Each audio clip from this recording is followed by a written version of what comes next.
Olá, vamos dar continuidade à nossa aula de dependência e independência linear. Na aula passada, iniciamos a resolução do exemplo 1, que o intuito era verificar se os conjuntos abaixo são LI ou LD. Então vamos lá resolver a parte B. Então, o nosso conjunto de interesse possui 3 vetores. Como estamos no R2, e só tem 2 coordenadas, eu já comentei com vocês que temos uma intuição que isso aqui vai ser LD, né? Vai ser linearmente dependente. E aí a gente ainda vai discutir na questão de base e dimensão. Mas enfim, tá bom? Como estamos no R2, nós temos 2 vetores que a gente consegue escrever qualquer outros, porque você lembra lá do IJ, para ficar fácil, então a partir do IJ a gente escreve qualquer vetor, não é isso? A representação. No R3, eu tinha IJK, com aqueles 3 vetores, escrevia qualquer outros vetores no R3, tá bom? Então perceba que se eu colocar no R3 mais um vetor, quer dizer que esse outro vetor vai poder ser escrito em termos de IJK. Então um sistema com 4 vetores em R3 é LD. De maneira semelhante, no R2, eu teria IJ. Então, com IJ eu já consigo escrever qualquer outro vetor. Então, se eu coloco um terceiro vetor, eu já consigo dizer que eles vão ser projeções dos outros. Então, no sistema, o conjunto vai ser LD, tá bom? Então, é só para a gente já ter esse sentimento do que a gente vai trabalhar, a ideia de base e dimensão. Então, tá bom. Então, vamos fazer a mesma brincadeira. Vamos primeiro testar pelo produto escalar e a gente vê o que acontece com esses vetores aí que foram desenhados. Então, vamos pegar então o produto escalar que é dado por A vezes B, é a norma de A, a norma de B cosseno θ, e a versão simplificada é a gente pegar as componentes iguais, né, de mesma direção e multiplicar. Então, fazendo isso, vamos chamar aqui então o primeiro vetor de A, o segundo de B e o terceiro de C. Então, a gente vai chegar com o seguinte produto. Então, o produto de A por B, a gente pega a primeira direção com a primeira direção, então é menos 2 vezes menos 14. A segunda direção, menos 7, com a segunda direção, vezes 4. Então, você vai ter menos 2 vezes menos 14, menos com menos vai dar mais. Então, vai dar mais 28. Menos 7 vezes 4, menos 28. Então, mais 28 com menos 28 igual a 0. Então, perceba que A e B, nesse exemplo, eles são ortogonais entre si. Vamos pegar o A com C. Então, eu vou ter menos 2 vezes 1, menos 2. Menos 7 vezes 5, 35. Então, eu vou ter menos 37.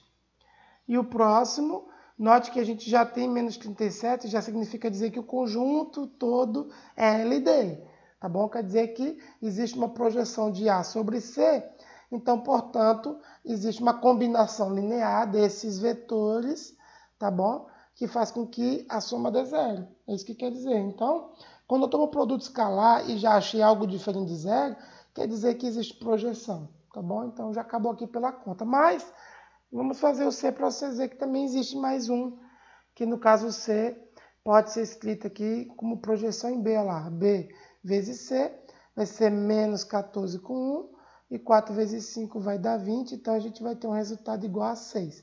Tá vendo? Então, esse sistema, ele pra gente, ele é LD. Tranquilo? Vamos tentar resolver o problema da outra maneira. Vamos resolver pela combinação linear, que é o que alguns livros fazem, né? E às vezes seu professor vai pedir para você fazer essa conta aqui para morrer. Então, eu vou dar um exemplozinho para vocês aprenderem a fazer por esse caminho aqui também. Então, vamos lá. Então, como é que a gente fazia? Pega a combinação linear, ou seja, vou somar esse vetor, vou colocar um escalar, que eu não sei como é que é a soma. Vou somar esse vetor mais um escalar, vezes um escalar, mais esse vetor vezes um escalar. Então, a gente vai lá fazer essa continha, ó. Então, chamei de A, B, C para ficar sugestivo, né? Então, o que eu estou fazendo é isso, ó. É um escalar vezes o vetor, mais um escalar vezes outro vetor, mais um escalar vezes outro vetor, e essa soma tem que dar zero. Então, se eu conseguir encontrar um número A, um número B, um número C, que faça com que essa soma seja nula, a gente diz que esse conjunto é LD. Se a única solução possível para A, B, C for que A, B e C seja igual a zero, então esse sistema é LI. É assim que a gente testa, tá bom? E aí dá um trabalhinho. Então, a gente faz a multiplicação por escalar, né? Os escalares entram para dentro dos vetores. E agora a gente pode somar os vetores. Então, eu vou ter menos 2A menos 14B mais 1C na direção X, né? Eu somo as coisas que estão na mesma direção. Direção J, menos 7A mais 4B mais 5C, tá bom? Tudo isso é igual a zero. Lembrando que, como isso aqui é um vetor, esse zero aqui também representa o vetor nulo, apesar de eu não estar carregando a setinha aqui, tá bom? Então, significa dizer que cada uma dessas componentes são nulas. Então, eu tenho que igualar isso aqui a zero e igualar isso aqui a zero. Então, é isso que a gente vai fazer. Então, o primeiro termo, né, que é a componente x, eu igualo a zero, e a componente y, eu igualo a zero. Tranquilo? Beleza, então agora a gente vai tentar resolver esse sistema para ver se a gente encontrar A, B e C. Resumindo isso. Então, como é que a gente pode fazer? Uma sugestão aí, ó, é multiplicar essa primeira linha por menos 5. Por que a gente vai fazer isso? Primeiro pelo seguinte, aí vocês têm que lembrar lá do ensino médio. Como eu tenho aqui um sistema, olha lá, ó, linear de equações, eu tenho uma equação linear, porque a minha potência aqui é sempre 1, e eu tenho simplesmente aqui duas equações para tentar resolver três constantes. E lá, quando a gente faz o estudo de sistema linear, a primeira coisa que a gente aprende é o seguinte: o número de variáveis que eu preciso encontrar tem que ser igual ao número de equações. Então, note que eu tenho mais variáveis do que equações. Então, do jeito que está aqui, eu não vou conseguir resolver. Então, a gente tem que ir para o trambique. Resumindo, é isso. Eu tenho que me dar um jeito de construir mais uma equação ou simplesmente escrever A e B em termos de C. E eu elimino uma equação. Entenderam? Então, eu preciso de três equações para três variáveis. Eu não vou conseguir determinar exatamente A, B e C, porque eu só tenho duas equações. Mas eu posso escrever o C em termos de A, o B em termos de A, por exemplo. E aí eu elimino a necessidade de ter mais uma equação. Então é isso que a gente vai fazer. Então a primeira coisa que eu vou fazer aqui, ó, eu percebo que a equação de baixo, ó, eu tenho 5 e aqui eu tenho 1. Então se eu multiplicar por menos 5 e somar essas duas equações, eu elimino o C aqui inicialmente. Já é uma vantagem. Então é isso que eu vou fazer, ó. Vou multiplicar por menos 5, então vai dar, né? Esse cara aqui vai dar menos 10, então faz essa continha aqui. 5 por 4, né? Vai dar 20, vai 2, 70 e menos 5. Então, menos aqui vai ficar mais e esse menos. Então, vamos somar com o termo de baixo. Vou somar tudo, ó. Então, bora lá fazer. Então, somando, tá bom? Eu vou ter menos 5 com menos 2 vai dar mais 10, com menos 7 vai dar 3A. O de cima aqui deu mais 70, com mais 4, 74. Esse vai dar menos 5C, com mais 5C vai dar 0. Então, sumiu o C e 0 não vai fazer efeito, né? Vezes 5 é 0, 0 com 0 é 0. Então, eu obtive uma terceira equação mais simples, que eu consigo extrair a relação entre A e B. Então, eu chego que A é igual a menos 74 sobre 3, né? Porque eu vou passar o 74B para o lado de cá, ele passa negativo, e eu vou ficar com o 3A. Então, 3 passa dividindo. Então, eu cheguei nessa equação, tá bom? E aí, a partir da equação 1, eu posso substituir o meu valor de A aqui dentro, tá vendo? E quando eu substituir aqui, ó, então eu já posso passar o C para o lado de cá, tá vendo?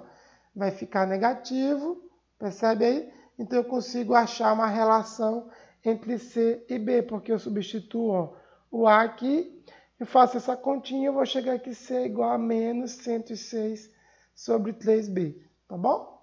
Beleza. Então, quando eu substituo isso tudo na minha soma dos vetores, eu chego que eu tenho menos 74 sobre 3B, vezes o vetor primeiro, o vetor A, Bzinho vezes o vetor B, menos 106, 3B vezes o vetor C. Isso tem que ser igual a zero. Então, perceba que essa igualdade aqui agora, o que ela proporciona? Proporciona que eu posso cortar esses caras aí, tá vendo? Então, eu posso cortar eles. E o que acontece? Eu enxergo que simplesmente é possível, sim, eu somar A, B e C e dar zero. Desde que eu tenha, por exemplo, menos 74 sobre 3, 1 e menos 106 sobre 3. Esses escalares, ó, faz com que essa soma seja zero. Então, portanto, esse conjunto de vetores é LD, desculpa, né? Linearmente dependente, tá bom? Ou seja, em outras palavras, quer dizer que eu posso pegar um desses vetores e escrever como soma dos demais. É isso que significa dizer que é LD. Então, por exemplo, por simplicidade, já que a minha conta aqui em cima não depende de B, tá vendo? Não depende de B, então eu posso escolher B igual a 1, B igual a 2, B igual a 1 milhão. Então eu vou pegar B igual a 1 porque é mais fácil de fazer conta aí. Eu podia pegar B igual a 3, ó. Tá vendo? Porque eu matava o 3 aqui, matava o 3, ficava fácil. Mas se eu fizer B igual a 1, eu já sei que eu vou ficar com esse vetor B aqui, ó. Então, ó, eu posso passar o restante para o outro lado. Então, ó, com B igual a 1, eu sei que esse vetor B, que é menos 14 sobre... que eu tenho como menos 14 e 4 de coordenada, ele pode ser escrito como 106 sobre 3 do meu vetor C, mais 74 sobre 3 do vetor A. Então, a gente reforça a ideia que quando o conjunto é LD, um dos vetores, pelo menos um, é a combinação linear, tá vendo? Ou seja, a superposição dos outros vetores, é a combinação linear dos demais vetores. Tranquilo, pessoal? Então é isso aí. Até a próxima aula.